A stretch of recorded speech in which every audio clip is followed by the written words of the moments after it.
መላኩ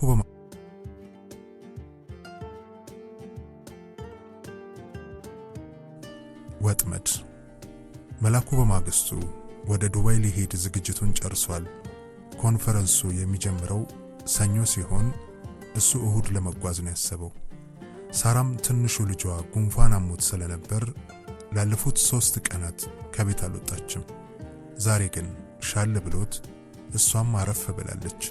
ከአባታቸውና ከአያቶቻቸው ጋር ወደ ደብረ ማርቆስና ባህር ዳር ለአንድ ሳምንት ቆይታ ከ2 ቀን በፊት ስለሄዱ በአንድ በኩል ትንሽ እፎይ ብላ ነው የሰነበተችው። ቅዳሜ ከሰዓት በኋላ ከ9 ሰዓት ጀምሮ ከመላኩ ጋር ሸራተን ነበር የቆዩት። ለአንድ ሰዓት ያህል ከዋኙ በኋላ ሳውና ባዝ ወስዳ ማሳጅ አድርጋ ስለነበር ነው መሰል የድካም ስሜት ቢኖራትም እንኳ ለራት ሲወጡ የረጋ ሰውነቷ ሁሉ ተፍታቷል። ልጇም ያለ ወትሮ ተኝቶ ቆይቶ ስለነበረ አላስቸገረም። ቢያንስ እስካሁን አልተደወለላትም። ምናልባት ሌሊት እንቅልፍ ሊኖራት እንደማይችል በማሰብ ፈርታለች። ከዚህ አይነቱ ጥሩ ቀን በኋላ ግን የማትችለው ነገር አይኖርም። ሳራና መላኩ አሜሪካ ከመሄዷ በፊት ስለነበራቸው መልካም ትዝታ እየወሩ ሁለቱም ርቧቸው ስለነበር ወደ አንድ የሚያውቁት ፒዛ ቤት ሄዱ። ሳራ አዲስ አበባ ውስጥ ያሉትን የአእምሮ ሕክምና አገልግሎቶች ሁሉ ጎብኝታለች። በተለይ ከህፃናትና ወጣቶች አንጻር ያለውን ከፍተኛ ጉድለት ለመቅረፍ አንድ ነገር ማድረግ እንዳለባት እያሰበች ነው። አንድ የህፃናት የአእምሮ ማዕከል ከፍታ እዚሁ ሀገር ለመስራትም ልቧ በጣም ተነሳስቷል። የራሷንም ልጅ ጨምራ እንደ ኦቲዝም ባሉ የአእምሮ እድገት መዛባትና ዝግመት ላላቸው ልጆች ክብካቤ የሚያደርግና የህዝቡን ንቃት የሚጨምር ሥራ ለመስራት ቆርጣለች። ሐሳቧን ለመላኩ ስታጫውተው ሙሉ ድጋፉን ነበር የሰጣት። ደግሞም የትዳሯ ጉዳይ እንዴት ሊሆን እንደሚችል ተጨንቆ ጠይቋታል። ምክንያቱም ምንተስኖትም ሆነ የሱ ቤተሰቦች በጥብቅ የሚቃወሙት ሐሳብ እንደሆነ ስለሚያውቅ ነው። ትዳሩ ቢናጋ ደግሞ የልጆቹ ጉዳይ አሳሳቢ ይሆናል። ከዚህም በተጨማሪም ስለ ኦቲዝም የተወሰነ ቢያነብም አሁንም ብዙ ጥያቄ አለው። እናትም የሙያውን ባለቤት ስለሆነች ከሳራ የተሻለ ስለዚህ ጉዳይ ማንም ሊያስረዳው አይችልም። ሳራ በእናትሽ ላደርቅሽ ነው እንግዲህ አልና መላኩ ጥያቄውን የጀመረው። የቤቢ ህመም ኦቲዝም ነው አይደል ያልሽኝ? ለማንበብ ሞክሬ ነበር፣ ግን ያን ያህልም አልገባኝም። ምን አይነት በሽታ ነው? ማለቴ ስሙ ራሱ አይገባኝም እኮ አላት። ለማወቅ ያለው ጉጉት ባጠያየቁ እየታየበት። ምን መሰለህ መልዬ፣ ኦቲዝም አንድ በሽታ ነው ማለት አይቻልም። በአጠቃላይ ተመሳሳይ መገለጫ ያላቸው ከአእምሮ እድገት መዛባት ጋር የተያዙ ችግሮች የጋራ ስም ነው። ኦቲዝም የሚለው ስም አውቶ ማለት የአንድ ሰው እኔነት ራስ ከሚለው ቃል የመጣ ሲሆን ኦቲዝም የተባለበት ምክንያት ይህ ችግር ያጋጠማቸው ህፃናት አብዛኛው ዓለማቸው በራሳቸው ውስጥ ስለሚሽከረከር ነው። አሁን አየህ፣ አእምሮ በትክክል የሚሰራ ሰው ውስጣዊና ውጫዊውን ዓለም አመጣጥኖ ነው የሚኖረው። ኦቲዝም ያለባቸው ህፃናት ግን ልክ ሳጥን ውስጥ እንዳለ ሰው ብዙውን ጊዜ የሚያሳልፉት በራሳቸው ጭንቅላት ውስጥ ነው። ከዚህ የተነሳ ለሰው ግራ የሚያጋባና ለመረዳት አስቸጋሪ የሆነ ባህሪ፣ የቋንቋና የማህበራዊ ግንኙነት ጉድለቶች ይታይባቸዋል። ደግሞም በአብዛኞቹ ላይ የአእምሮ ዝግመት ይከሰታል። እንደ ባብዬ በጣም የከፋ የአእምሮ ዝግመት ያለባቸው ከሆነ ህመሙን የበለጠ የከፋ ያደርገዋል። ሁሉም ልጆች በሁሉም አቅጣጫ በተመሳሳይ ደረጃ ጉድለት ስለማይኖራቸው ኦቲዝም ያለበት እያንዳንዱ ልጅ አንድ አይነት ሊሆን አይችልም ብላ እየቀዘቀዘ የነበረውን ሻይዋን ፉት አለች። ቆየኔ ምልሽ፣ ለምሳሌ ባብዬ እንደሌላ ልጅ ስትይዥው ደስ አይለውም ወይም በቃ ግድም አይሰጠውም። ደግሞም ሁሌ ከእጁ የማትለየው ኳስ አለችው። ለምንድነው እንደሌላ ልጅ እሷን ጥሎ በሌላ ነገር የማይጫወተው? አንዳንዴ እኮ ጭንቅ ይለኛል ትንሽዬ ነገር ይዞ በዛች ስንት ሰዓት ሙሉ ሲጫወት ከተነካችበት ደግሞ እንዴት እንደሚበሳጭ አለ። ጥያቄውን መቋጨት እያቃተውና የተቀመጠበት መቀመጫ እንዳልተመቸው ሁሉ ለመስተካከል እየሞከረ ምን መሰለ፣ በአጠቃላይ ኦቲዝም ያለባቸው ልጆች ለውጥ አይወዱም። ውጫዊ ለውጥ ውስጣዊ ዓላማቸውን ስለሚያውክባቸው ሊሆን ይችላል። ስሜታቸው ደግሞ በጣም ስስና ስል ነው። ለምሳሌ ብርሃን፣ ድምጽ፣ ሽታ፣ ጣዕም ወይም የአንድ ነገር ለስላሴና ሻካራነት ለውጥ ለነሱ የመቆንጠጥ ወይም ከፍተኛ የሆነ ድምጽና ብርሃን እኛን የሚረብሽንን ያህል ነው የሚረብሻቸው። አንዳንዴ ደግሞ በራሳቸው ዓለም ውስጥ ገብተው ስለሚጠፉ በቃ እስከ መኖርህ ነው የሚረሱህ። ሌላው ቀርቶ ራሳቸውን እንደ ሶስተኛ ሰው የሚቆጥሩበትም ጊዜ አለ። ለምሳሌ ባቢዬ መጥቶ ባቢ ካካ መጥቶበታል ሊለኝ ይችላል። ከሰው ይልቅ ከእንስሳቱና ግዑዛን ከሆኑ ነገሮች ጋር መጫወት ነው ደስ የሚላቸው። ምናልባት ከሰው ይልቅ እንስሳቱና ግዑዛን ነገሮች የነሱን ፍላጎት ስለማይጫናቸው ሊሆን ይችላል። ከሌሎች ልጆች ጋር አብረውም ሆነ እየተወዳደሩ መጫወት አይችሉም። በቀላሉ ሊጎዱም ስለሚችሉ ሁሌም ጥንቃቄና የተለየ ስልጠና ሳትታክት ልትሰጣቸው ይገባል አለች። ምግብስ ላይ አሁን ባቢዬ ከተፈጨ ሙዝና ገንፎ በቀር ምንም አይበላልሽም። ይህ ለምን እንደሆነ ይታወቃል? ምን መሰለ፣ ቅድም እንዳልኩ አንደኛ ለውጥ ፈጽሞ አይወዱም፣ በጣም ነው የሚረብሻቸው። ሁለተኛ ደግሞ ለጣዕም፣ ለሽታና በማንኛውም ነገር ለስላሴና ሸካራነት ውስጣቸው በቶሎ ነው የሚረበሸው። ከለመዱት ውጪ የሆነ ሁሉም ነገር ከምታስበው በላይ ነው የሚያውካቸው። በዛ ላይ ደግሞ አሁን በባቢዬ ሁኔታ የአእምሮ ዝግመቱም ስላለ በቃ የሚፈልገውን ማወቅ ከባድ ነው። ግን መንስኤው ይታወቃል ማለት ምንድን ነው የሚያመጣው? አንዳንድ ሰዎች ክትባት ነው የሚያመጣው ይላሉ። በዘርስ ይተላለፋል? አለ መላኩ አሁንም የጥያቄው ቋት ገና ሳይጎድል። ይሄ ነው ተብሎ ሊጠቀስ የሚችል አንድ መንስኤ አለው ማለት አይቻልም እስካሁን ባለው ጥናት መሰረት። ደግሞም እንዳልኩህ አንድ አይነት ህመም ነው ለማለት አዳጋች ነው። ከዛ በተጨማሪ ብዙ አጨቃጫቂና ግር የሚያሰኙ ቲዮሪዎችና መንስኤ ተደርገው የሚወሰዱ ጉዳዮች ቢኖሩም አንዱም ሙሉ በሙሉ የተረጋገጠ ነው ለማለት ይከብዳል። ሕክምናውን አዳጋች የሚያደርገው እሱ ነው። የክትባቱ ጉዳይ ገና የተረጋገጠ አይደለም። እስካሁን ያሉ ጥናቶች አሉታዊ ምልከታ ነው ያላቸው። ያው ለክትባት ካምፓኒዎችም ትልቅ ቢዝነስ ስለሆነ ብዙ ሰዎች ያሉትን ጥናቶች ከልብ አይቀበሏቸውም። ብዙ ጄኔቲክ የሆኑ መንስኤዎችና ጠቋሚ ነገሮች ቢኖሩም አንድ የታወቀ ጂን ነገሩን ያመጣዋል ብሎ ለማስረዳት አልተቻለም። በዘር የሚሄዱም ጉዳይ ያንን ያህል የታወቀና የተረጋገጠ መልክ ያለው ሆኖ አልተገኘም። ከምግብ ጋር የተያያዙ ማዳበሪያ፣ ጸረ አረምና ጸረ ተባዮች መርዞች ምግብ ሲታሸግ ሳይበላሽ እንዲቆይ ለማድረግ ጥቅም ላይ የሚውል ኬሚካል ወዘተ የሚወነጀሉበት ሁኔታ አለ። እናት በእርግዝና ጊዜ ወይም ህፃኑ በጣም ትንሽ በነበረ እድሜው ወቅት በተለያዩ ቫይረሶች ተጠቅቶ ሊሆን ይችላል የሚል መላምትም አለ። ግን ያ አሁንም እንዳልኩ ይሄ ነው ተብሎ በእርግጠኝነት ሊጠቆም የሚችል መንስኤ ግን ገና አልተገኘም አለች ረጅም ማብራሪያዋን ገታ አድርጋ። ህፃኑ ስንት ዓመት ሲሆነው ነው ነገሩን በእርግጠኝነት ማወቅ የሚቻለው? ምንድነው አንድ ህፃን ኦቲዝም አለበት ለማለት የሚያስችለው? አንቺ በስንት ዓመቱ ነው ባቢ ችግር እንዳለበት ያወቅሽው?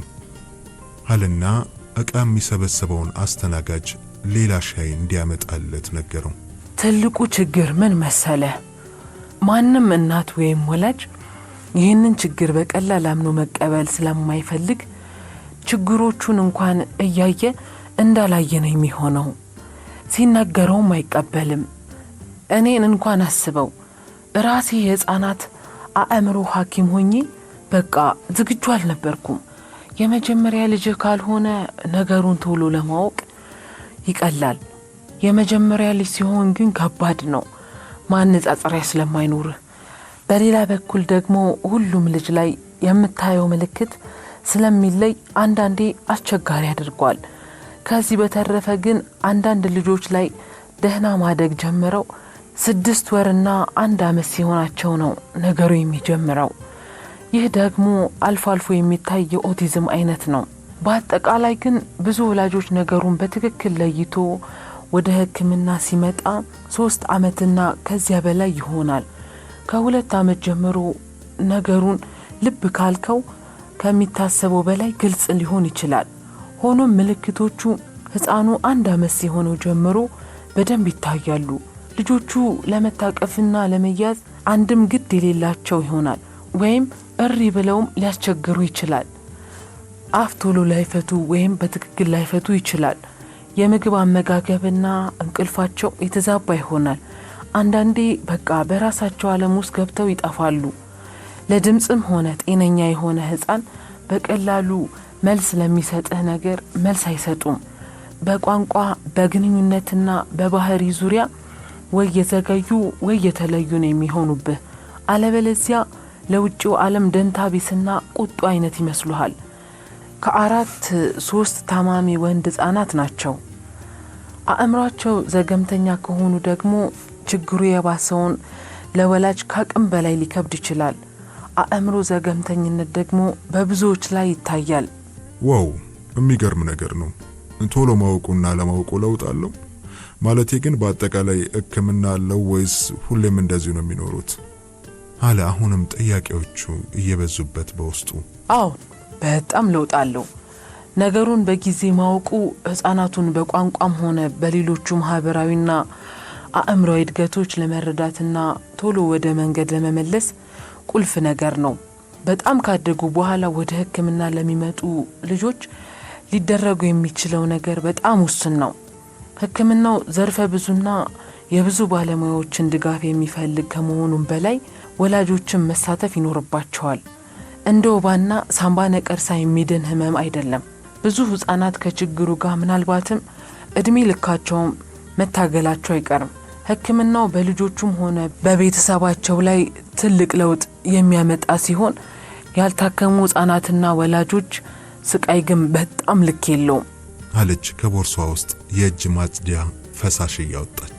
ሕክምናው ትምህርትን፣ ለኑሮ የሚያስፈልጉ መሰረታዊ ችሎታዎችን፣ ማህበራዊ ግንኙነታዊ አቅምን ማዳበርና አስቸጋሪ የሆኑ ባህሪያትን ማረቅንም ያጠቃልላል። በመድኃኒት የሚደረገው ነገር በጣም ውስን ነው። ነገሩን መከላከል የሚቻልበት መንገድ ገና አልታወቀም። ለዚህም ነው መንስኤውን ማወቅ የሚያስፈልገን። የባቢ ግን ከፍተኛ አእምሮ ዝግመትም ስላለበት በጣም ከባድ ነው። ምናልባት የእድሜ ልክ ገዛ ያስፈልገዋል። የተወሰኑ ነገሮች ለራሱ ማድረግ ከቻለ እንኳን ትልቅ ድል ነው ብላ እንባዋ ያቀረረ ትክዝ ብላ እጇን እንዳጣመረች ማውራቷን አቆመች። የሻዩን ሲኒ የነካካችና በጣቷ መታ መታ ያደረገች ሳታስበው እንባዋ ዱብ ዱብ አለ። መላኩም ግራ ገባው ምን ማለት እንዳለበት። ኦ ይቅርታ ሳሪ ብሎ ምን ማለት እንዳለበት እርግጠኛ ስላልነበረ ጀርባዋንና ትከሻዋን ማሻሸት ጀመረ። አይ መሊ፣ እንዲያው እናት መሆን እንዴት ከባድ መሰለ። ብዙ ነው ያለቀስኩት። አንዳንዴ ራስን ትኮንናለህ፣ ሌላ ጊዜ ደግሞ ከፈጣሪ ትጣላለህ። ከዚያ ደግሞ ቁጣ፣ ቁጭት፣ ምን ልበል፣ ሐኪም መሆንህም ምንም አይጠቅምህም። ደግሞም እንደገና ለምን እኔ የሚለውን ጥያቄ ይዘህ ሳትጨርስ የባሰ ብዙ ችግር ታይና ለምን ሌላ ውስጥ ትላለህ። ፈተና ነው ብቻ ብላ በረጅሙ ተነፈሰች። አይደል ሳሪ፣ በጣም ከባድ መሆን አለበት መቼም። አንቺ ግን ስንት ዓመቱ ላይ ነው መጀመሪያ ወቅሹ? አለ አሁንም ከመጠየቅ በቀር ምን ማድረግ እንዳለበት ስላላወቀ። አሁን ወደ ኋላ ሳየው 6 ወሩም ላይ ብዙ ምልክቶች ነበሩት። በቃ እንደ ሌሎች ልጆች አይስቅም። ስታቅፈው ወይ ይነጫነጫል ወይ ደግሞ መኖርህንም አያስብም። በቃ ሁሉም ነገር ደግሞ የዘገየ ነበር። በመጨረሻም 1 ዓመት ከ6 ወር ሲሆነው ጨክኜ ወስጄ ሳስመረምረው ሐኪሞቹ ትልቅ ጥርጣሬ ቢኖራቸው ገና ሕፃን ስለሆነ ትንሽ እንድንታገስ ነገሩኝ። በመጨረሻ ላይ ግን 2 ዓመት ከ8 ወር ሲሆነው በትክክል ኦቲዝም እንዳለበት ተነግሮን ሕክምናውን ጀመርን። እሱ ብቻ ሳይሆን የምንተስኖትም እህት የመጀመሪያ ልጇ እንደዚህ ባይከፋም ተመሳሳይ ችግር እንዳለበት ነው የተረዳ ነው። ያው ችግሩ ሲኖርብህ አይነ ስለሚከፈት በየቦታው ይታያል ብላ የቀረውን ውሃ ከጠርሙሱ ወደ ብርጭቆ ሞላቸው። እኔም ብልሽ ሳሪ የሲቲ ስካን ወይም ደግሞ ኤክስሬይ ምናምን ምርመራ ሲደረግ አንጎላቸው ላይ ኦቲዝም ከሌለባቸው ህፃናት የተለየ ነገር ይገኛል አለ መላኩ። የተወሰኑ ጥናቶች እንደሚያሳዩት በአንጎላቸው ውስጥ ያሉ የነርቭ ሴሎች ያላቸው ትስስርና ግንኙነት በትክክል ያልዳበረና የሳሳ ነው የሚባለው። በአጠቃላይ የኔትወርክ ችግር ነው እንደማለት ነው። ግን ይህም ገና ብዙ ሪሰርች እየተሰራበት ያለ ነገር ነው። አንዳንዴ ደግሞ እኮ ያስገርሙሃል። በጣም ከደህና ልጆችን በላይ የዳበረ አእምሮ ክፍልም አላቸው። ወይ በሙዚቃ ወይ በሂሳብ ወይ በስዕል የተለየ ችሎታ የሚያሳዩ ኦቲዝም ያለባቸው ልጆች አሉ። ከዚህ የተነሳ አንዳንድ ቡድኖች ኦቲዝም በሽታ ሳይሆን የስብዕና የአእምሮ ልዩነት ነው ብለው ይሟገታሉ። ልጆቹ መታከም ሳይሆን እንደ ማንኛውም ሰው ታይተው እገዛ በሚያስፈልጋቸው ነገር ላይ ብቻ ነው መረዳት ያለባቸው ብለው ያምናሉ። የሆነ ሆኖ ችግሩ በቤቱ ያለበት ሰው ብቻ ችግሩን ያውቀዋል አለች ሰዓቷን እያየች።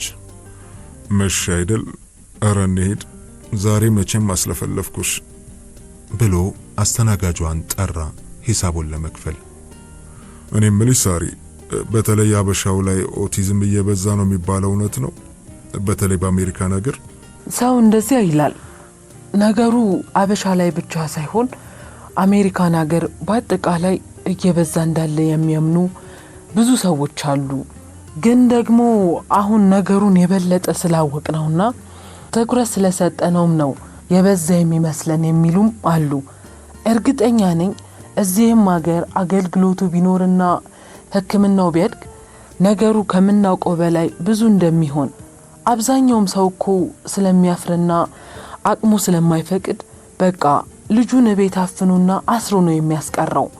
ብዙ መንገድ ላይ ወድቀው የሚለምኑ ህፃናትም ይኖር ይሆናል፣ እርግጠኛ አይደለሁም አለች ሳራ እቃዋን እየሰበሰበች። ከዚያም ሂሳባቸውን ከፍለው ወደ መኪናቸው አመሩ። ከዚህም በላይ ሳራን ያስለቀሱ ያሳቁና ግራ ያጋቡ ብዙ ጥያቄዎችንም ነበር መላኩ የጠየቃት። የሚገርመው ግን ከቀኑ ሳውናና ዋና ይልቅ ራት እየበሉ የተጫወቱት ጨዋታ ነበር ከላይዋ ላይ አንዳች ሸክም የተነሳላት ያህል ለነፍሷ ረፍት የሰጣት። መላኩ ግን በመስኮት አጮልቆ እንዳየው አስፈሪ እስር ቤት ያህል ነው የተጫወቱት ነገር ልቦናውን የተጫነው። ሳራ እናትና ሐኪሞና ሌላው ህመም ሳይቆጠር ከኦቲዝም ጋር ብቻ የምታደርገው ትግል ምን ያህል ሸክም ተሸክማ እንደምትኖር አሳይቶት ከልቦን ያሳዘነችው ደግሞም ያደነቃት። በዚህ ላይ እንደምን ተስኖት ያለ ባል ሲጨመርበትማ haytal እቤት እንደገቡ ነበር ባቢ ከእንቅልፉ የነቀው። ማንም ሊያባብለው አልቻለም። ምን እንደሚፈልግ ማወቅ አልቻሉም። ሳራም ለሌሊቱ ስራ ራሷን እያዘጋጀች አቅፋው ለማባበል ወዲያ ወዲህ ማለት ጀምራለች። በሳራ ደረት ላይ ሆኖ ተመሳሳይ ማባበያ መዝሙር እየዘመረችለት ስታወዛወዘው ረጋ ይላል። መላኩም መሽቶ ስለነበረ ጠጋ ብሎ ጉንጯን ሳም አደረገና ሳሪና በሰላም ደሪ፣ ያው ምንም ነገር ቢያስፈልግሽ ማርቆስ አለ፣ እንደገባው ደውላለሁ። በጣም ነው ደስ ያለኝ፣ ጥሩ ጊዜ ነበረን። እንግዲህ በርቺ፣ አይዞን ብሎ ወጣ። ወደ ቤቱ ሲመለስ ደግሞ ነገሩን ሁሌ ከሚበላው ሀገራዊና ማህበራዊ አስተሳሰብ አንጻር ማሰቡ አልቀረም። በትክክል ካላደገና ካልዳበረ አንጎል የተነሳ በኦቲዝም ህፃናት ላይ የሚታየው ችግር በህብረተሰብም ደረጃ ሳይታይ አይቀርም የሚል መላምታዊ ሐሳብን ትንሽ አውጠነጠነ።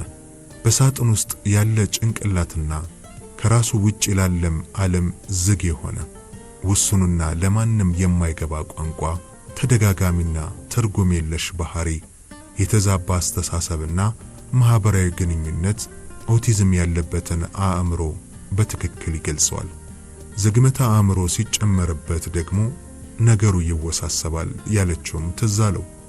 ቶሎ ተደርሶበት በብዙ ባለሙያዎች ካልታገዘ ደግሞ የሌላ ሰው ጥገኛ መሆንና አስቸጋሪ የሆነ ኑሮ ነው ውጤቱ ያለችውም እንደገና አንቃጨለበት። በእርግጥ በአፍሪካውያን ድምር አስተሳሰብም ላይ ከኦቲዝም ያልተለየ ዝብርቅርቅ ያለ እድገትና የአስተሳሰብ መዛባት ያለ መሆኑ አይካድም። አኗኗራችንም የኦቲዝም አእምሮ ከሚፈጥረው አኗኗር ብዙም ርቆ አልታየው። በእርግጥ ኦቲዝም ያለበት ልጅ ችግሩን ማወቅም ማመንም እንደማይችል የኛም ማህበረሰብ ለዚህ ከኦቲዝም እጅግ ለማይለየው የአስተሳሰባችን በሽታ የነቃ አይመስልም። የህዝብ አስተሳሰብና አመለካከት በትክክል ካልዳበረና ካልተቃኘ ማህበራዊ ኦቲዝም ሊከሰት እንደሚችል ገመተ። ለለውጥ ዝግ የሆነና የግንኙነት መስመሩ የተምታታበት አስተሳሰብ መላኩ ነገሩን ሙሉ ለሙሉ አዳብሮ ጥርት ያለ መላምት ለማውጣት አልቻለም እንጂ እንደ ሀገር ለመለወጥ የምናደርገው ትግል ከማህበራዊ ኦቲዝም ጋር ሳይሆን እንደማይቀር ግን ሰግቷል። የተጫወቱት ጉዳይ ከአእምሮ አኳያ ሊሰራ ባለው ስራ ላይ ትልቅ ሞዴልና ምሳሌ የሚሆን ነገር ሆኖም አግኝቶታል። ለጉዞ የሚሆን ሻንጣውን እያዘገጃጀም ይህንኑ ሲያስብ አመሸ። በማግስቱ ወደ ዱባይ ሲሄድ አየር ማረፊያ ያደረሰው ማርቆስ ነበር። ወደ ውስጥ ገብተው ሲለያዩ ማርካ ተራህን የሳሪን ነገር ሰዎችም ሀገራቸው ሄደዋል፣ በቻልከው ጊዜ ሁሉ አገኛት። እሷ ምንም ነገር መጠየቅ አትወድም፣ ሰው ማስቸገር ነው የሚመስላት። እነሶስም ያንተው ኃላፊነት ናቸው። ክፍያው ከዱባይ እኔ ነኝ ያለ ምን መሰለ አለ እየሳቀ። ዱባ ብቻ እንዳትለኝ በል፣ አትፈላሰፍ፣ እንደገባ ደውል። ስማ ሰውየው ደግሞ እዚያ ቀላል ነው ወደ አሜሪካ መደወል። ሰሎሜን ልታገኛት ሞክር። ሐዘኑ በጣም ስለጎዳት ባትመልስልም ተስፋ ሳትቆርጥ ደጋግመ ሞክር። ታውቃለህ ምን ያህል ሚስኪን እንደሆነች። እዚህ ያለው ለኔቶ በል ጉርላክሽ ብሎ ማርቆስም እየሳቀ ተለያዩ። አውሮፕላን ውስጥ ከገባ በኋላ ነበር ዓለም አቀፍ በረራ ካደረገ ምን ያህል እንደቆየ ያስተዋለው። ደክሞት ስለነበር ለመተኛት ቢሞክርም ብዙም ሳይቆይ አጠገቡ ተቀምጣ የነበረች አንዲት ወጣት አበሻ እረፍት አልሰጥ ብላ እንቅልፉን አጠፋችበት። እሷ የለመደች የዱባይ ነጋዴ ስትሆን ከሰው ጋር ካላወራች የአውሮፕላኑ መንገድ አያልቅላትም። መተኛቱ የማይሆን ሲሆንበት የምታወራለት ወሬ እምብዛም ስላልጣመው ላፕቶፑን አውጥቶ ካየው ብዙ ጊዜ የሆነውን የጋንዲን የህይወት ታሪክ የሚተርከውን ፊልም ማዳመጫውን ጆሮስ ሰክቶ ማየት ጀመረ። መታጠቢያ ክፍል ደርሳ ስትመጣ እሱም ፊልሙ ላይ ተጥዶ ስለነበረ ከግራዋ ያሉትን እድሜያቸው ጠና ያሉትን ሰው ማናዘዟን ተያያዘችው።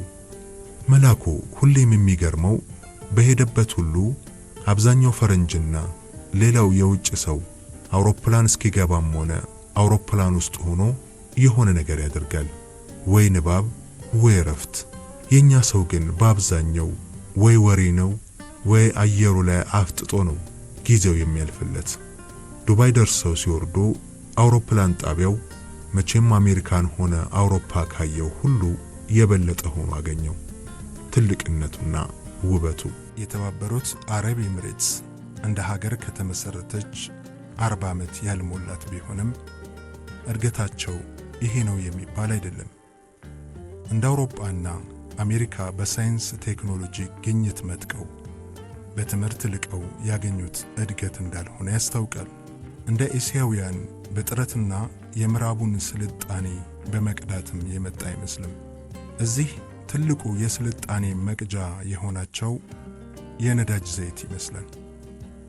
ግን ደግሞ ገንዘብ በትክክል ካልያዙት ያጋድላልም ያቆረቁዛልም። የመሪዎቻቸው ባለራዕይነትና ገንዘቡን በሕዝባቸውና በሀገራቸው ላይ ማፍሰሳቸው የተፈጠረው ተአምር ሳይሆን አይቀርም። ብዙ የአፍሪካ ሀገሮች በተለይ እንደ ዛይርና ናይጄሪያ የመሳሰሉትን መጥቀስ ይቻላል የሀብታም ድሃ ነበሩ። የመሪዎቻቸው የገንዘብ ፍቅርና የሰውን በተለይ የዜጎቻቸውን ክቡርነት አለማወቅ ዛሬም የስዊዝ ባንክ አድላቢና የሰለጠኑትን ሀገሮች የጦር መሳሪያ ሸማች አድርጎ በድህነት እንዲማቅቁ አድርጓል።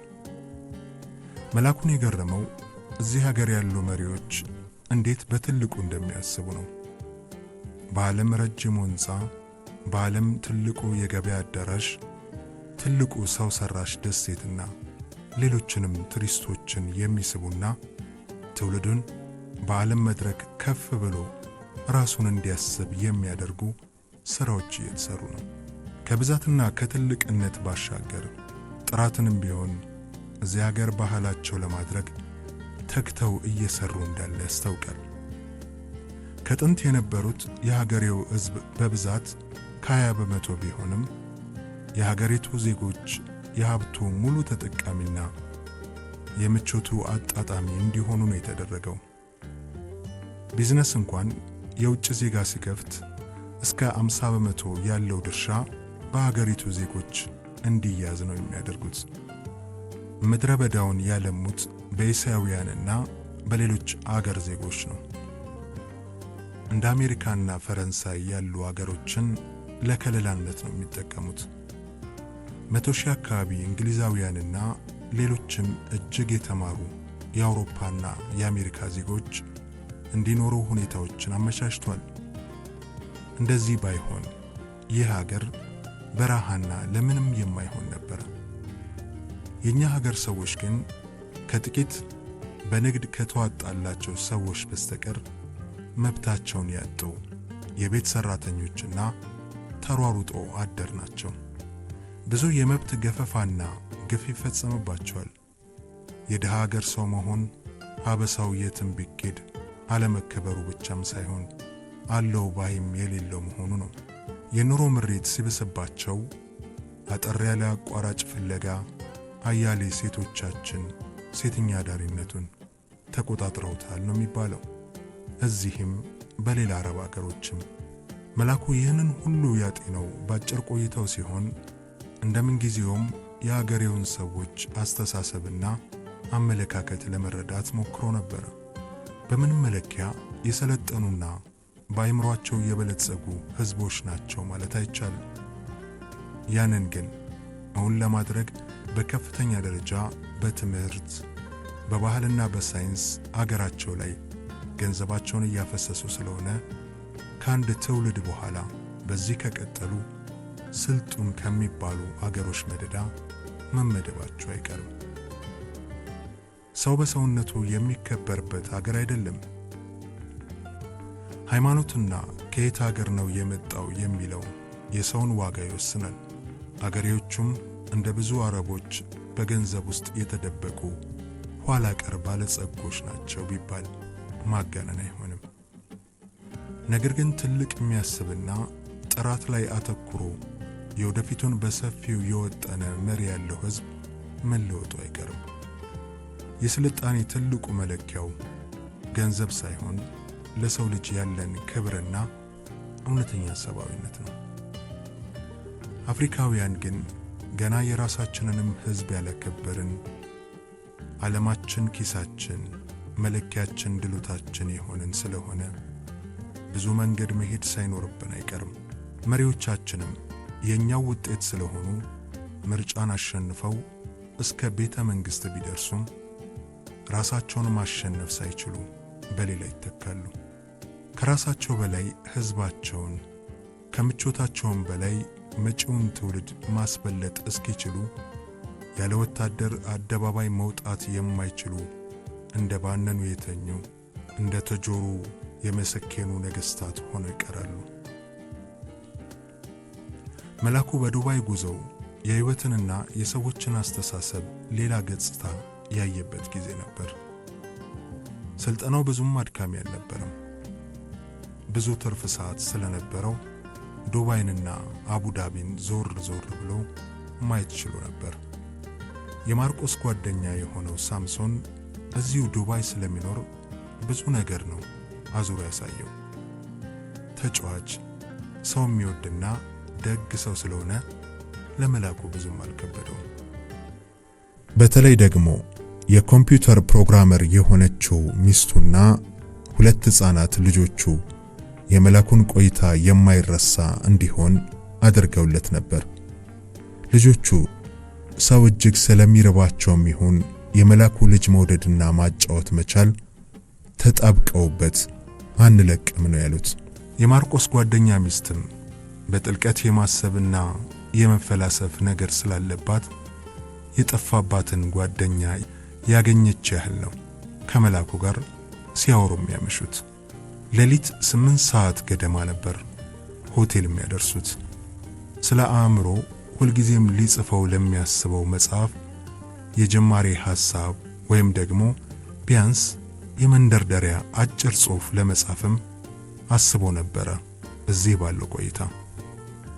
ሆኖም አብረውት የሄዱት የቢሮ ልጆች፣ የማርቆስ ጓደኛ ቤተሰቦችና እዚህ ኮንፈረንሱ ላይ የተዋወቃቸው ሰዎች ሁሉ ተደማምረው ፋታም አልሰጡት።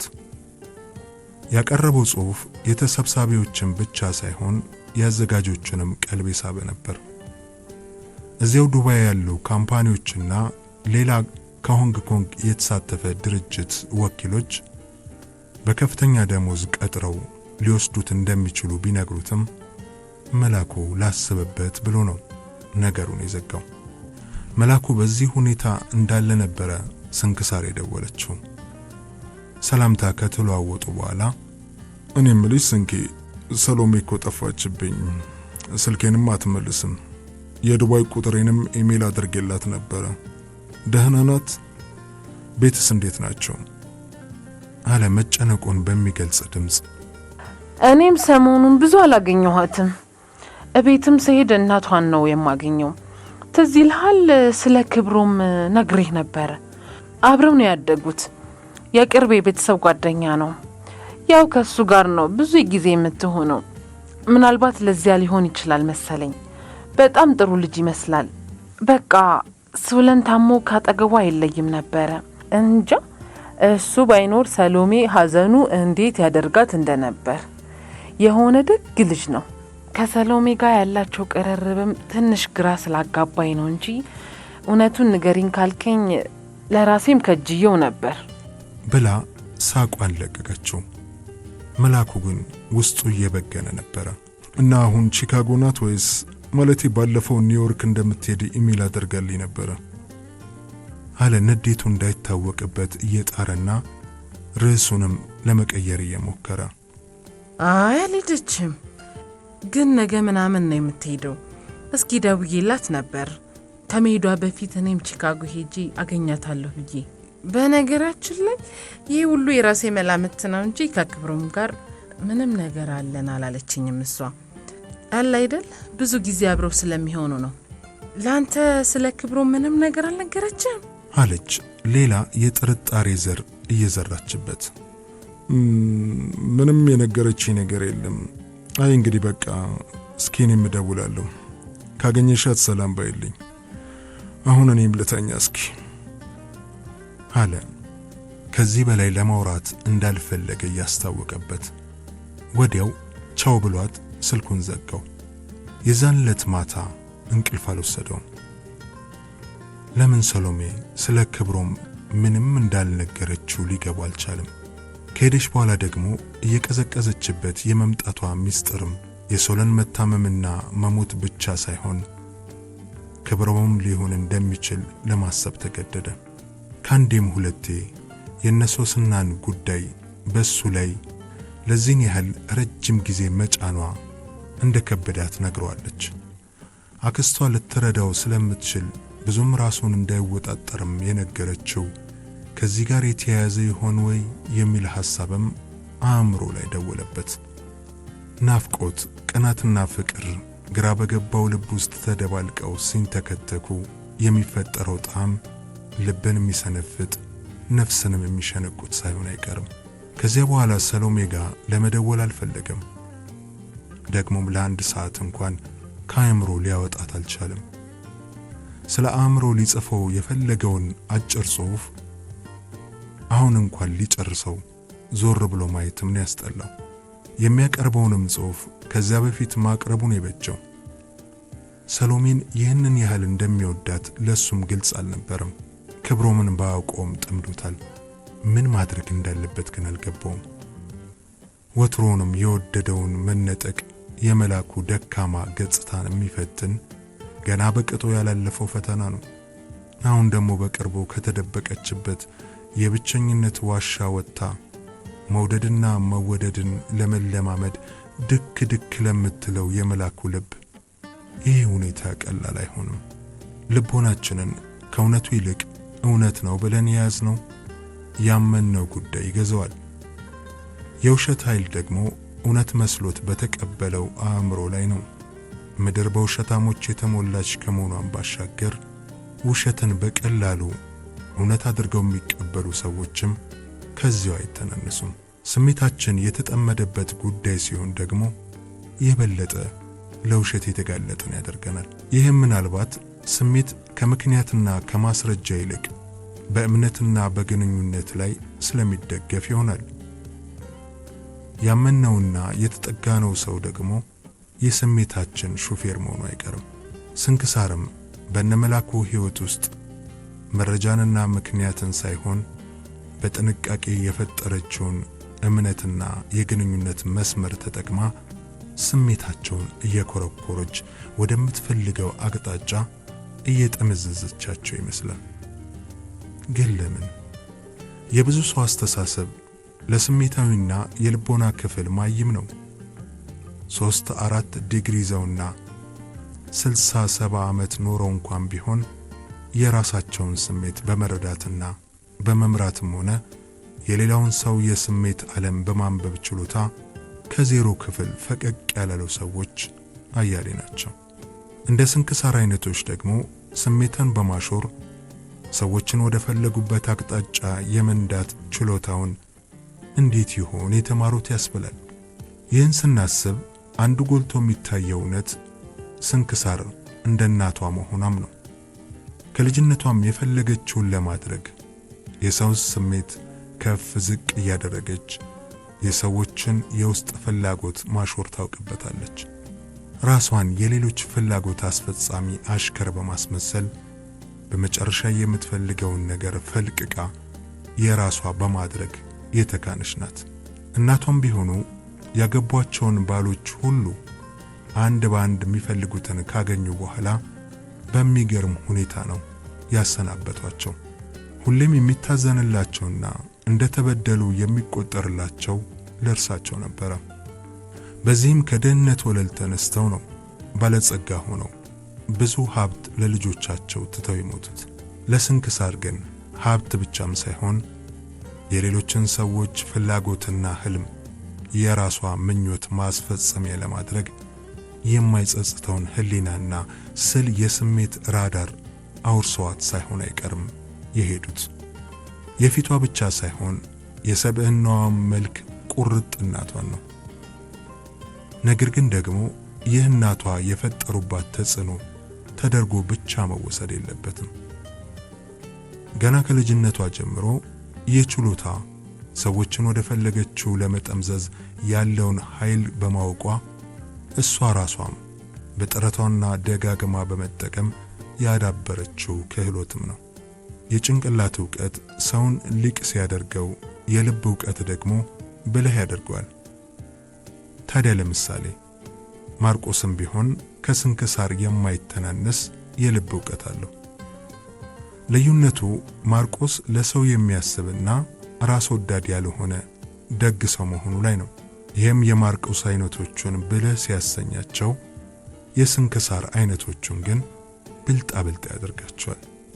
የነመላኩ አይነቶቹ የልብ ዕውቀታቸው ትንሽ ባይባልም እንኳን የጭንቅላት ዕውቀታቸው በእጅጉ የበለጠ ስለሆነ ምክንያትንና መረጃን ሳይዙ ማመንና መቀበል ስለሚሳናቸው አንዳንዴ የልብ ዕውቀታቸው የላቀ ሰዎች በቀላሉ ሊበልጧቸው ይችላሉ።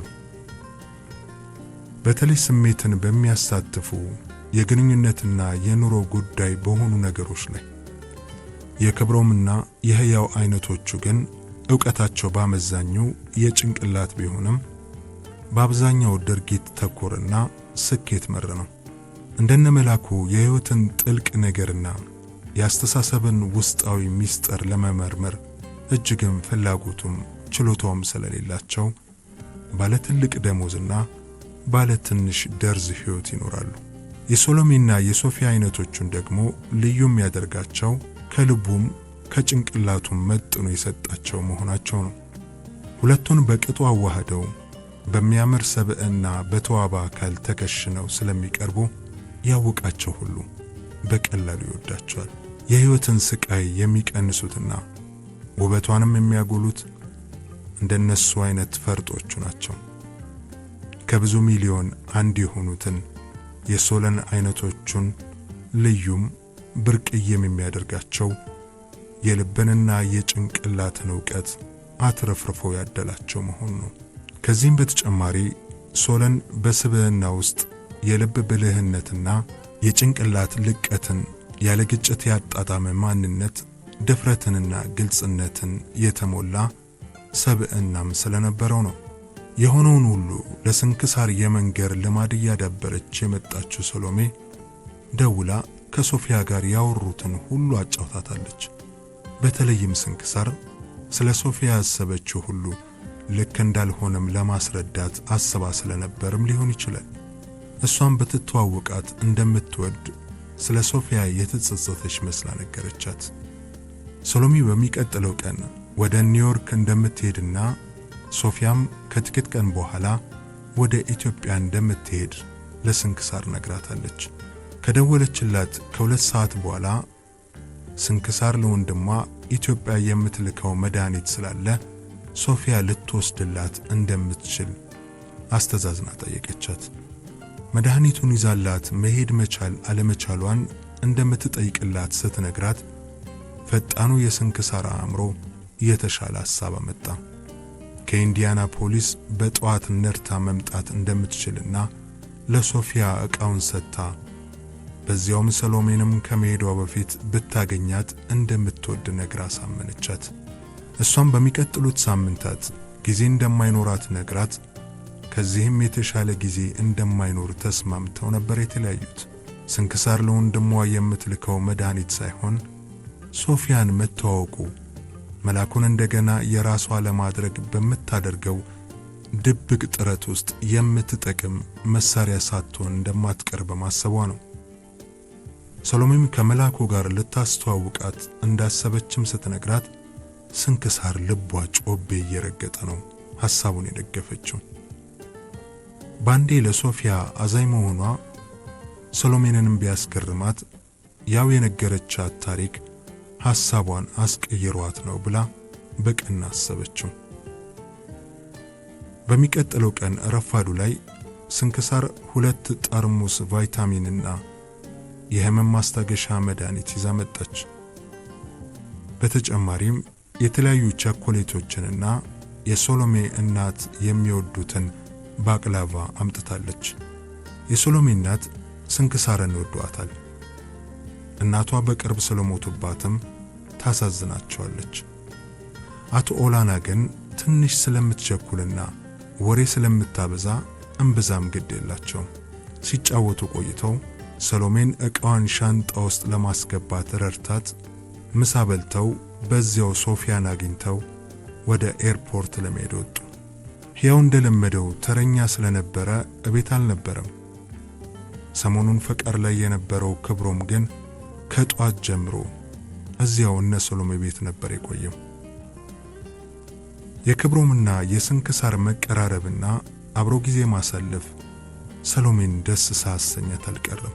የሰሎሜም እናት ምናልባት የስንክሳር መኖር ሰሎሜንና ክብሮምን ያቀራረብ ይሆናል የሚል ተስፋ ሳይፈጥርባቸው አልቀረም። እንዲያው የልባቸው ምኞት ሁሉ ለስንክሳር አጫውተዋታል። እሷም ልክ እንደሳቸው እንደምታስብ ነው የነገረቻቸው። እንግዳ ይጠብቁ ስለነበረ የሶሎሜ እናትና አባት እቤት ሲቀሩ ክብሮምና ስንክሳር ሶሎሜን ለመሸኘት ወጡ። ሶፊያ ምንም ጊዜ ስላልነበራት ለአጭር ደቂቃ ስንክሳርን ለመተዋወቅና ዕቃውን ለመቀበል በዚያውም ሶሎሜን ለመሰናበት ቅርብ አካባቢ ያለ ስታርባክስ ካፌ ተገናኙ። አንድ 15 ደቂቃ ተገናኝተው ነበር የተለያዩት። ሰሎሜን ኦሄራ አየር ማረፊያ ከደረሱ በኋላ ስንክሳርና ክብሮም ቡና ለመጠጣት ተስማምተው ቦታ ለመምረጥ የተቸገሩ ይመስል ተፋጠጡ።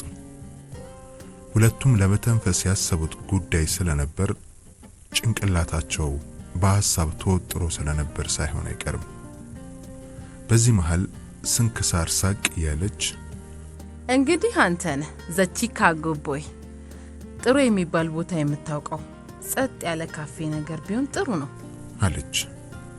ስንክሳር ሰዓቷን እያየች ወደ አሜሪካ ስትመጣ እናቷ የሰጧት ሰዓት ነው። ስንክሳር ወደ ቺካጎ ስትመጣ ክብሮምን አንድ ጉዳይ ልታዋራው እንደምትፈልገው በስልክ ነግራው ስለነበር ይህ ያጋጣሚ ቡና አይደለም። ክብሮምም ስንክሳር በሰሎሜና በቤተሰብ ውስጥ በአጭር ጊዜ ያገኘችውን ተሰሚነት በማሰብ ሊነግራት የዶለተው ጉዳይ አለ። በተጨማሪም ለማናገር የምትቀልሰው ስለሆነች ልቡን ሲበላው የኖረውን ጉዳይ የሴት ብልህነት ቢጨመርበት ይሳካ ይሆናል በሚል እምነት የራሱ አጀንዳ ስለነበረው መገናኘታቸው ደስ ብሎታል። እሱ ተረቱን ባያውቀውም እሾህን በእሾህ ሴትንም በሴት የሚባል ተረት አለ ቢሉት እሱን ማለቴ ነው ማለቱ አይቀርም። ስለዚህ የዛሬው ቡና ዝም ብሎ ቡና አይደለም። ኢቫንስተን አካባቢ ሄደሽ ታውቂያለሽ? ወደ ምስራቅ ቺካጎ አካባቢ ያለ ቆየት ያለ ከተማ ነው። በጣም አሪፍ የቡና ሱቆችና ካፌዎች አሉ። አካባቢውም ደስ ይለኛል። ነገረ ሁኔታ ሁሉ ከፊል አውሮፓ ከፊል አሜሪካ ነገር ነው ብሎ ወደሷ አየ።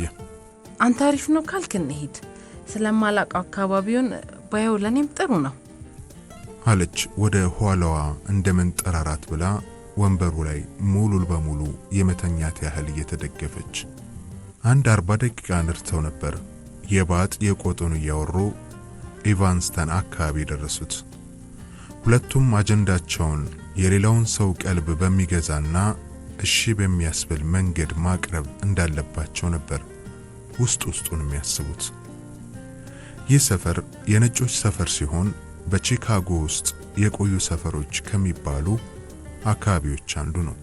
የቤቶቹም ሆነ የህንጻው አሰራር ትንሽ ቆየት ያለ መሆኑ ያስታውቃል። መንገዶቹ ጥበብ ያሉ ሲሆን እድሜያቸው ገፋ ያሉ ሰዎችም በብዛት ይታያሉ። የሀብታም ሰፈር መሆኑ ግን ያስታውቃል።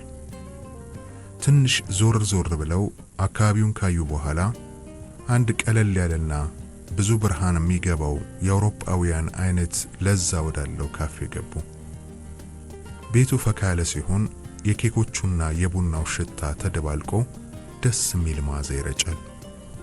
ብዙ ጫጫታም ባይኖረውም ቤቱ በስሱ በተከፈተው በጊታር ብቻ የተቀነባበረ ለስላሳ ሙዚቃና እጅግም ጫጫታ በማይባል የተስተናጋጆች የወሬ ጉምጉምታ ደመቅ ብሏል። በዋናው መንገድ አኳያ ወደ ጥግ ላይ በመስኮቱ አጠገብ የሚመቹ 2 ሶፋ መቀመጫዎች ባዷቸውን አይተው እንደተነጋገረ ሰው አይናቸውንም እግራቸውንም ወደዚያው አቀኑ። እውነትም ሶፋዎቹ ይመቻሉ። የሶፋዎቹ መጠን አነስተኛ ስለሆነና በመካከላቸው ያለችው የቡና ጠረጴዛም ትንሽ ስለሆነች ብዙም አልተራራቁ። ሁለቱም ካፌ ላት ያዘዙ። ትንሽ ስለ ካፌውና አካባቢው ካወሩ በኋላ ክብሮም እሺ ስንኪ ትናንት ከደወልሽልኝ ጀምሮ እኮ ለምን ይሆን የፈለገችኝ የሚለውን ጥያቄ ልገምት እንኳን አልቻልኩም። ለነገሩ እኔም እንደዚህ ቁጭ ብለን ቡና እንድንጠጣ ሙቪ ምናምን እንድናይም ሁሌ ያስብ ነበረ። በተለይ ሰሊም ሕያውም አንድ ላይ ሆነን አለ በወረቀት ብርጭቆ ያለውን ላቴ እየነካካ። እኔን ለብቻዬ ማግኘት አትፈልግም ማለት ነው ብላ ስትስቅ ደንገጥ ብሎ እንዴ ኧረ አላልኩም፣ ግን ያው ያሰብኩትን ማለቴ ነው። አይ እባክህ አትጨነቅ፣ እየቀለድኩ ነው ብላ አሁንም ፈገግ ብላ እጁን መታ መታ አድርጋ ሐሳቧን እንዴት መቀጠል እንዳለባት አዘጋጀች።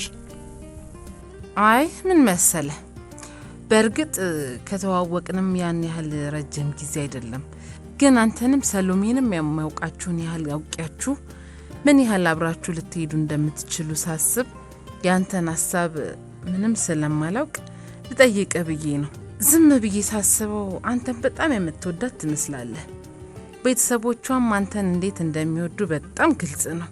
በተለይ እናቷ ቢችሉ አንጠልጥለው ወስደው ለአንተ የሚያጋቧት ነው የሚመስሉት። ትንሽም አዋርቻቸው ነበር ብላ ልቡን አንጠልጥላ ነገሩን በአየር ላይ ተወችው። ሰዎች የልባቸውን ጎልግለው እንዲያወሩና የእሷንም ቁልፍ ሚና እንዲቀበሉ ይህ ሁነኛ ዘዴ እንደሆነ ስለምታውቅ ከዚያ በኋላ ከልጅነታቸው ጀምሮ ወላጆቻቸው እንዴት ወዳጆች እንደነበሩ አብረውም እንዳደጉና ከኮሌጅ ጀምሮ እንዴት እንደሚወዳት በስሜቱ እየተነዳ ተረከላት። በኋላም ከብዙ ፍርሃት በኋላ እሷ ኮሌጅ ጨርሳ ወደ ኢትዮጵያ ልትመለስ መሆኑን ሲያውቅ እንዴት ነፍሱ እንደተጨነቀች ገለጸላት። ያለ የሌላ ኃይሉን አጠራቅሞ እንደሚወዳትና ያለሷ መኖር እንደማይችልም እያለቀሰ ሲነግራት አዝናለት እሷም አብራው ማልቀሷን አጫወታት። ግን እንደ ወንድሟ ብቻ እንደምታየውና የሷና የሱ ህይወት ዓላማ ለየቅል ስለሆነ እሱን ማግባትን የምታስበው ነገር እንዳልሆነ ስትነግረው ለረጅም ጊዜ ታሞና ተደብቆ እንደቆየ ነገራት። በዚህ ጊዜ አይኑን ባሞልቶ ስለነበር የስንክሳር ማጽናናትም አስፈላጊ ነበርና እጁን ያሻሸች በረድ አደረገችው። በኋላም እሷ ኢትዮጵያ በነበረችባቸው ዓመታት በስራውና በትምህርቱ ቢሳካለትም ሁሌም ውስጡ ባዶ እንደሆነና ከሷ ሌላ ሴት ለማሰብም ሆነ ለመመልከት እንደማይችል እጁን ያዋናጨፈ ድምጹንም ሳያውቀው ከፍ አድርጎ ነገራት። አረቀስ ልጅቷ ኒውዮርክ ሄዳለች ብለህ ነው እንዴ? እንዳትሰማ ዋ ብላ ስቃው። አሁንም ሰሎሜ ከኢትዮጵያ ከመጣሽ በኋላ ስላለው ነገር ጠየቀችው። እሱም ያው እንዴት ቀስ በቀስ በሰሎን መታመምና በሱም እናት ሞት ሳቢያ እንደተቀራረቡ የምታውቀው ጉዳይ ቢሆንም እንደ አዲስ ተረከላት። በተለይ ሶለን እንደገና ታሞ ሆስፒታል በገባበት ቀን የሱን ልደት ለማክበር ይዘው እንደወጣች ነገራት። የዛን ዕለት የነበራቸው ቅርርብ እንዴት የጠበቀ እንደነበርና ቢጠይቃት እንኳን እምቢ የምትለው እንዳልመሰለው ፊቱ በርቶ ነገራት። ታዲያ ምን ከለከለህ? አለች ስንክሳር። ነገሩ በሰሎሜን በኩል ተመሳሳይነት ግራ መጋባት አዘል ስሜትን የፈጠረ ቀን እንደሆነ ሰሎሜ ነገረቻት ትዝ እያላት። ሶለን ድንገት ታሞ ሕያው ሲደውል ሁሉም ነገር ደፈራረሰ። ከዚያ ቀን ጀምሮ ሁሉም ነገር ግራ ገባኝ። አሁን ደግሞ የሰሎሜ ወደ ኢትዮጵያ መሄጃ ቀን እየቀረበ ሲሄድ ፍርሃትና ጭንቀት ወጥሮ ይዞኛል። ምን ማድረግም እንዳለብኝ አላውቅም። እንዲያውም እንገናኝ ስትኝ ይህንንም ላማክርሽ እያሰብኩ ነበር። ይኸውልሽ ይህንን አዘጋጅቼ ነበር አለና ከኪሱ ውስጥ ለሰሎሜ ያዘጋጀውን ቀለበት እያሳያትና ያበጠው ይፈንዳ ብዬ ለልደቷ አራት ጋብዤ ሳታስበው በድፍረት ለጋብቻ ለጠይቃት ወሰኜ ነበር። ደግሞ አንድ ልቤም ቢብትለኝ ብዬ እኔ እንጃ ምን ይመስልሻል? አለ በስሜት ድምጹ የበለጠ የጋለ። ምንም መልስ ሳትሰጠው አሁንም እኔ ሳስበው ብቸኛው አማራጭ ነው። እድሜ ልኬን እየቆጨኝ ከመኖር የመጨረሻ ዕድል ሞክሬ ይሆን። ሰው በፍርሃት አይሞት። ሌላው ምናልባት ሶለን ሰሎሜ እኔ ጋር እንድትሆን እንደማይፈልግ አውቃለሁ። አሁን እሱ የለም። ብቻ I don't know. Oh my god. ምን ይመስልሻል አንቺ? ብዙ ለፈለፍኩ መሰለኝ ብሎ ጸጉሩን እያሻሸ የምትለው ለመስማት መጠበቅ ጀመረ። ነገሩ በቀላሉ በእጇ ውስጥ እንደሚገባ ያወቀችው ስንክሳርም ረጋ ባለ ድምጽ ሁሉ ነገር ገብቶኛል ክብርሽ፣ ደግሞም ከሰሎሜ ጋር አብዛኛውን ነገር ስላወራን የምትለው መረዳት አያቅተኝም። ግን እኔ የምልህ ሰሎሜ መላኩ ስለሚባል ልጅ ነግራ ታውቃለች እንዴ? አለችው። አሁን በቀጥታ ክብሮምን ወደምትፈልገው አቅጣጫ ለመንዳት ዝግጁ መሆኑን እርግጠኛ ሆና አሁን ማለቴ ጓደኛ እንደሆኑና ከሶለን ጋር ብዙ እንደሚመሳሰሉ ያውንም እዚያ ያለውን ቤቷንና የምታሳድገው ልጆች እንደሚንከባከብላት ሌላ ብዙ አላውቅም አለ። ወዴት ለመሄድ እንዳሰበች እጅግም ሳይገባው እሷም ስሜቱን የበለጠ ማጦዝ ብትችል ወደምትፈልገው አቅጣጫ ልትጠመዝዘው እንደምትችል በማሰብ ቦርሷን አውጥታ መላኩ ለሰሎሜ እንድታደርስ የሰጣትን ደብዳቤና ካርድ እንዲያነበው ፊቱ አስቀመጠችለት። እሱም ደብዳቤውን እያነበበ ግማሽ አካባቢ ሲደርስ ፊቱ መለዋወጥ መጀመሩን አየችና ምናልባት ብዙ ሊገባህ እንደማይችል አውቃለሁ አለ አይደል? ደብዳቤውን እንዴት አገኘሽው? ይህን ሁሉ ለማድረግ ለምን ፈለግሽ? አንቺ እንዴት መላኩን አወቅሽ?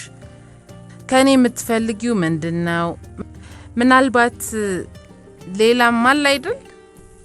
አለችና ደብዳቤውን በእጇ እየከለለችበት ቆይ ታነበዋለህ። ይህን ብቻ ሳይሆን ሌላም ነገር ታያለህ። አሁን ግን እነዚህን ጥያቄዎችና ትንሽ ተጨማሪ ማወቅ ያለብህን ነገር ልንገርህ አለችና ስሜቱ እየተገለባበጠ ግራ የገባውን ክብሮምን ሙሉ በሙሉ ቁጥጥሯ ስር እንዳስገባችው በማወቅ ስሜቱን ለማርገብና አእምሮውን ለማንቃት ከፊል እውነት ከፊል ፈጠራ የሆነ ረጅም ዲስኩር አደረገችለት።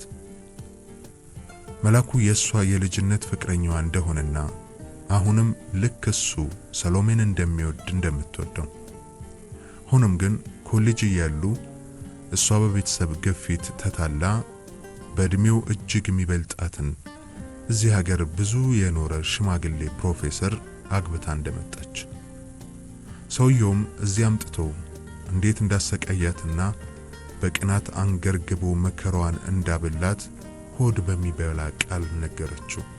ሰውየው በራሱ እርጅና ምክንያት ልጅ መውለድ ቢያቅተውም እሷን ቁም ስቅሏን እንዳሳያትና በኋላ እንደተረዳችውም ከሷም በፊት ብዙ ሴቶችን እያመጣ መከራ እያሳየና እየፈታ የብዙ ወጣቶችን ሕይወት ያበላሸ መሆኑን ነገረችው።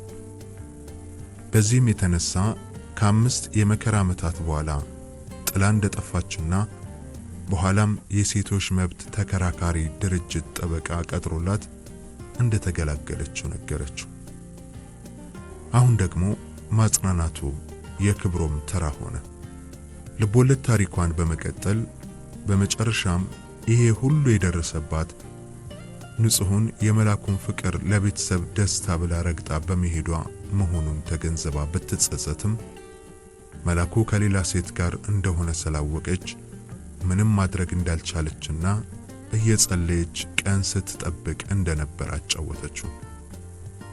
ከልጅቱ ጋር መላኩ ከተለያየ በኋላም እንደገና ማውራት እንደጀመሩና ስለ ሰሎሜ ግን ምንም ታውቅ እንዳልነበር አወራችለት።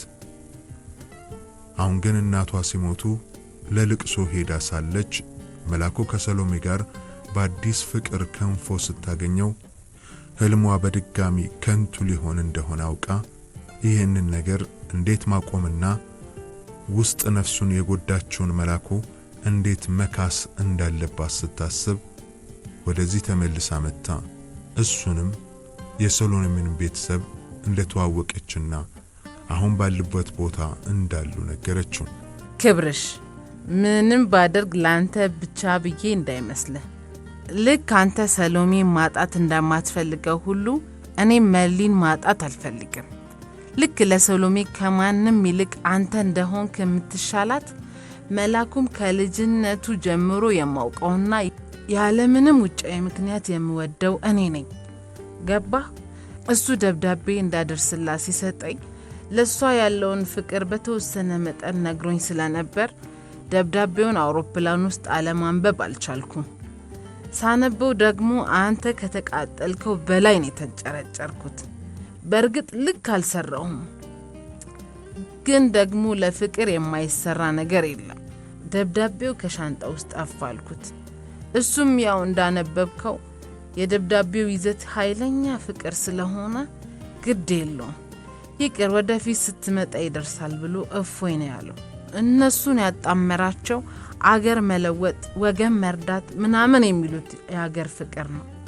እኛ ግን ተይዘን እየተሰቃየን ያለነው በሰው ፍቅር ነው። ስለዚህ አሁን ላንተም ለኔም ጥቅም አብረን መስራት እንችላለን ወይ ነው ጥያቄው። ወይስ በ2 ሳምንት ውስጥ ሰሎሜ ሄዳ በ3 ወር ውስጥ ሲጋቡ ቆመን ማጨብጨብ?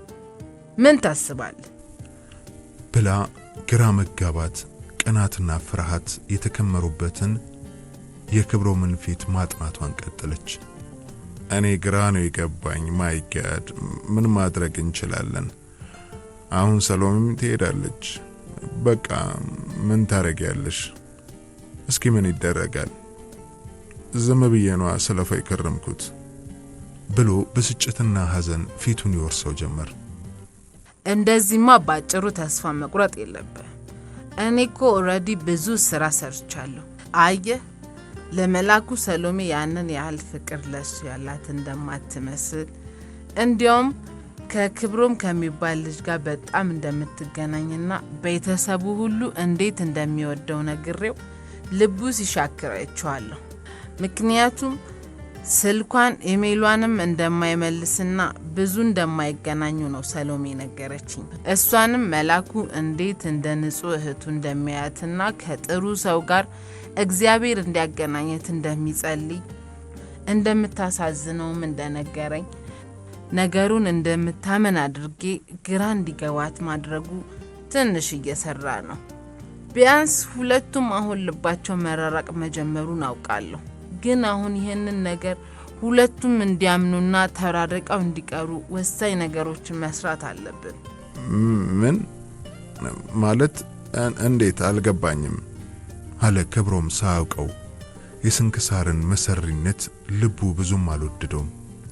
ደግሞ እሱ ሰሎሜን ለማግኘት ምንም ለማድረግ እንደማይመለስ ሲያስብ የሷም ስራ ለፍቅር የሚከፈል ዋጋ እንደሆነ ሊክድ እንዴት ይችላል? ለነገሩ እኮ ስንክሳርም መላኩን ትወዷለች። ከሰሎሜ ቢለይ እሷ እጅና ልብ ላይ መውደቁ እንደማይቀር ነው የምታምነው። በተለይ በአሁኑ ለልቅሶ በሄደችበት ጊዜ ያሳያትን ክብካቤና ካገረሸ ፍቅር ጋርም ሳታምታተው አልቀረችም። ያነበበችው ደብዳቤ ደግሞ ህልሟን በከፊል አጨልሞታል። ቁጣና በቀልም ሳይሞላበት አልቀረም። የመጀመሪያው ነገር አንተና ሰሎሜን ማቀራረብ ነው። ለሱ ሙሉ ኃይላችንን ተጠቅመን መስራት አለብን። ሰሎሜን እኔ የተቻለኝን ሁሉ ተጠቅሜ ልቧ ወደ አንተ እንዲያዘነብል ለማድረግ ጥረት እያደረግኩ ነው። ለዚህ ደግሞ እናቷንና ህያውን መጠቀም እችላለሁ። ያንተም ጥረት ግን ያስፈልጋል። ሌላው ግን መላኩ ሰሎሜ ለሱ ስላንተ ምንም ስላልነገረችው ልቡንም በሰሎሜ ላይ የሚያጨልምና እምነቱን የሚያጠፋ ነገር ማሳየት አለብን። በሌላ በኩል ደግሞ የሰሎሜንም ልብ ከመላኩ እንዲሸሽ ማድረግ እንችላለን። እንዲያውም እቺ የሶለን ጓደኛ እቺ ጥቁሯ ማነች? ሶፊያ አሁን ኢትዮጵያ ትሄድ የለ? ሁለቱም እንዲተዋወቁና እንዲቀራረቡ ማድረግ እንችላለን። ሁለቱ የተዋደዱ እንዲመስል ሁኔታዎችን እንፈጥራለን። ሰሎሜ ደግሞ የወንድሟን ገዳይና ፍቅረኛ በፍቅር የቀረበ ከመሰላት መላኩን ብቻ ሳይሆን እዚያ አገርም መኖር የምትፈልግ አይመስለኝም። ኦ ማይ ጋድ፣ አንቺ ጭንቅላትሽ እንዴት ነው የሚያስበው? ይህን ሁሉ ከመቼው ነው እንዲያሰብሽው? እሺ መላኩ ሶፊያን ባይቀርባትስ? ወይም ደግሞ ሁለቱ የምር ቢፋቀሩስ ምን ልታደርጊ ነው አንቺ? አለ የራሱን ጉዳይ ትቶ የሷ ጉዳይ እንዳስጨነቀው ሁሉ። ክብሮም የልቦለድ መጽሐፍ ታሪክ እንጂ እሱ ራሱ የሚተውነው የራሱ ሕይወት ያልመሰለውን ሴራ መስማቱን ቀጠለ። ገና የሚመጣውን መቻወቀ። እንደሚወዳት ምንም ጥርጣሬ የለውም። መላኩ አትናስል እንደሚወድ አውቃለሁ። መልኳም ቢሆን መላኩ በቀላሉ ሊወደው የሚችል ነው። ልጅቷም ደግና ተግባቢ ትመስላለች። ጥንቃቄ ያስፈልጋል። ግን ይዛ የምትዞረውን ታሪክ በራሷ ላይ እንጠቀመዋለን። እሱን ለኔ ተው። ሳይጣበቁ ማለየት ይቻላል። አሁን አንተ ማድረግ ያለብህን ለማድረግ ፈቃደኛ ነህ ወይ ነው ጥያቄው አለች ኳሱን ወደሱ ሜዳ እየመለሰች።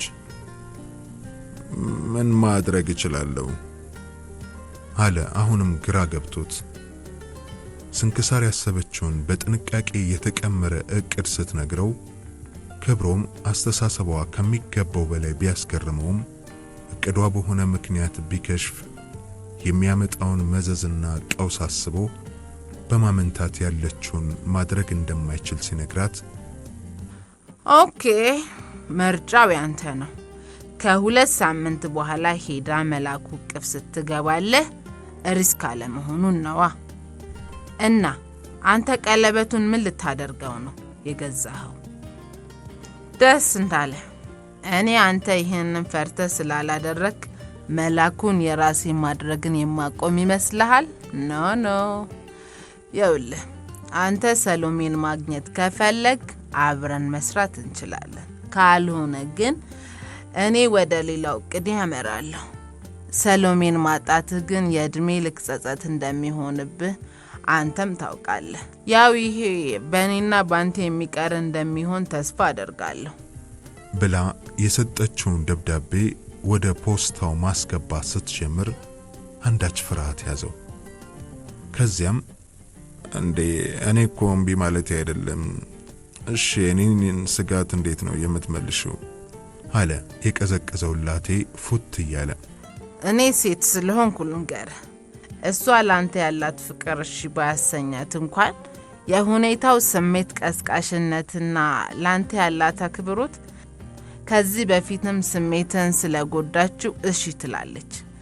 ከወጣችሁ በኋላ ልታለቅስ፣ ልትቆጣ፣ ውሎ አድሮም ቀለበቱን ልትመልስልት ትችላለች።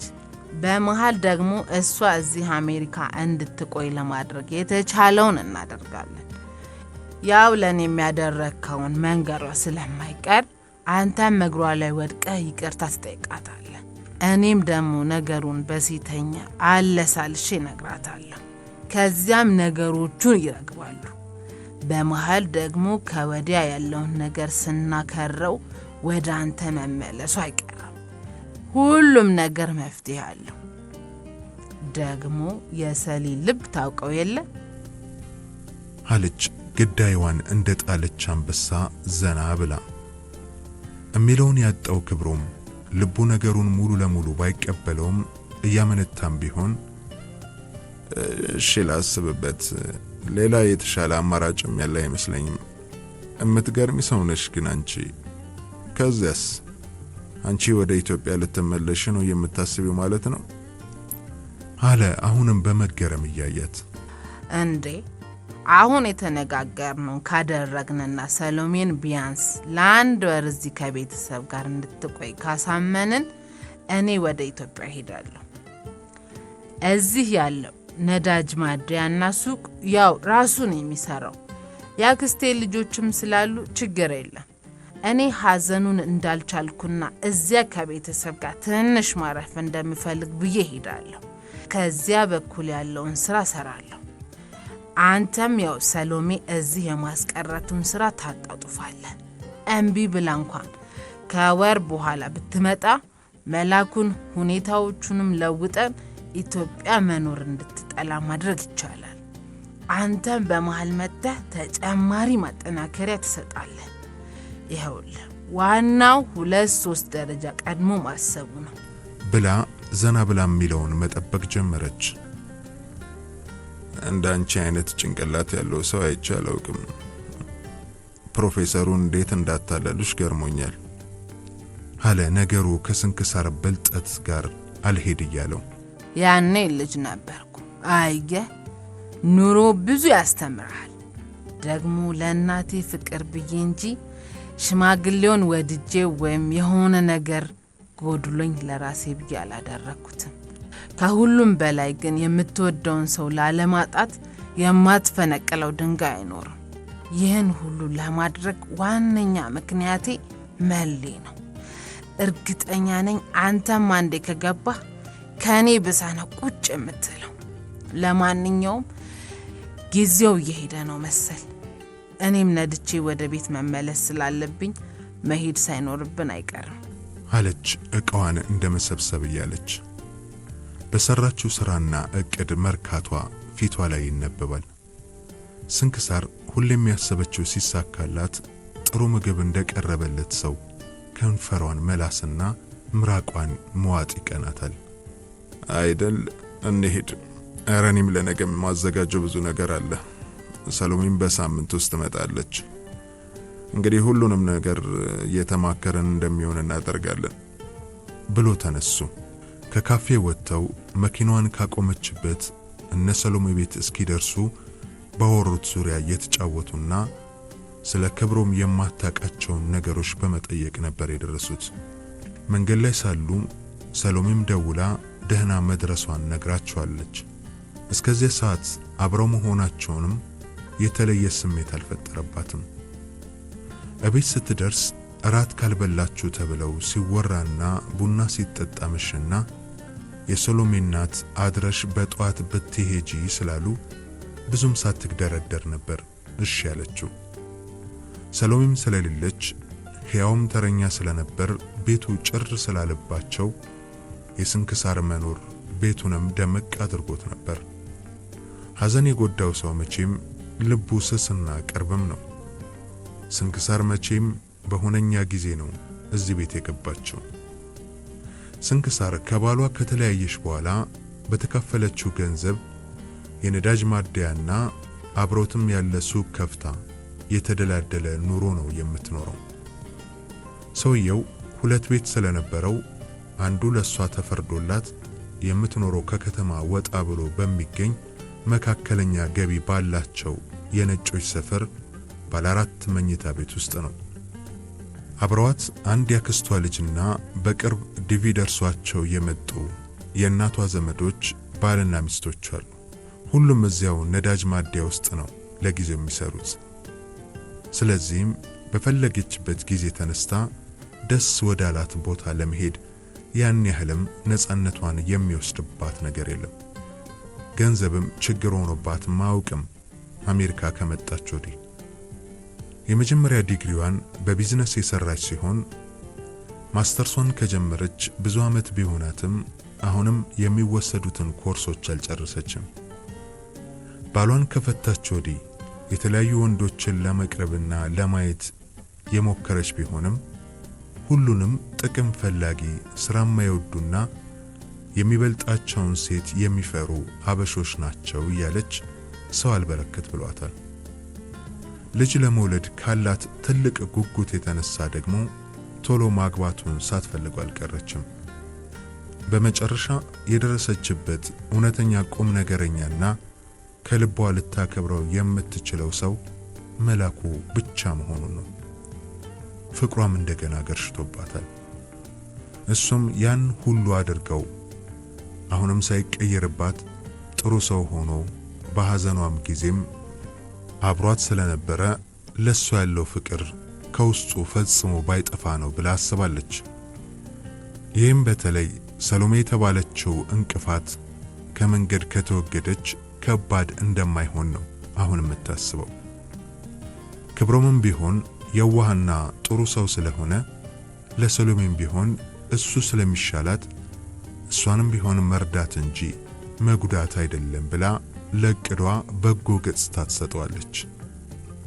የሰሎሜ ወላጆችም ቢሆኑ ልጃቸው አጠገባቸው ኑሮ የተስተካከለና እንደ ልጃቸው የሚወዱትን ብረት መዝጊያ ባል አግብታላቸው ቢኖሩ የስንክሳርን ውለታ ይረሱታል ብላ አታስብም። የሰው ልጅ መቼም ሊሰራ ያሰበውን ክፋት የደግነት ቀለምና የቅድስና ቅባት ቀብቶ ራሱን ሲያታልል የልቦናው ዓይን መታወሩን እንኳን አያውቅም። ስንክሳር ግን ነገሩ ተሰውሮባት ሳይሆን የፈለገችውን ነገር ለማግኘት ህሊናዋን የፈለገችውን ቅርጽና መልክ እንዲይዝ በማድረጉ የተካነች ስለሆነች ነው። ህሊናውን አሽከሩ ያደረገ ሰው ክፋቱ ጌታው መሆኑ አይቀርምና